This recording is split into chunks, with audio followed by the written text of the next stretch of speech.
Welcome to JH.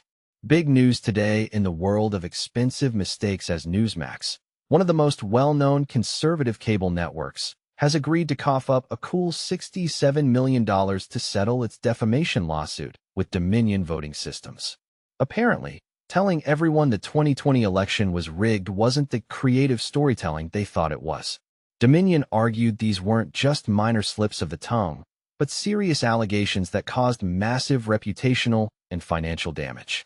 It turns out that accusing a company of international conspiracy is slightly more expensive than a standard retraction. The settlement is structured like a high-stakes installment plan.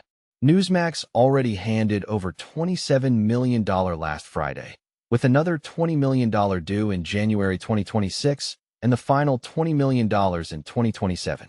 It's basically a mortgage, but instead of a house, you get the privilege of not going to court. Despite the payout, Newsmax insists they stand by their coverage, claiming the trial would have been unfair due to biased rulings. Because nothing says we're totally innocent, like paying someone $67 million to go away. Let's not forget that Dominion originally asked for a staggering $1.6 billion. The lawsuit accused Newsmax of airing baseless claims about vote manipulation and bribing government officials. The usual light afternoon banter.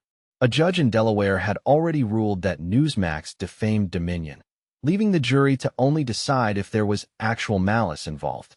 This isn't even Newsmax's first time at the settlement rodeo. They've already paid $40 million to Smartmatic.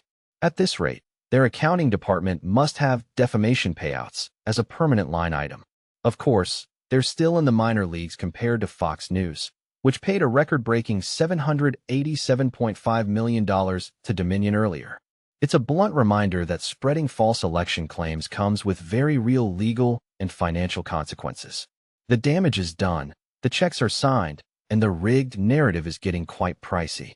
Thanks for staying with me until the end. Don't forget to hit that subscribe button for more updates on stories that actually matter.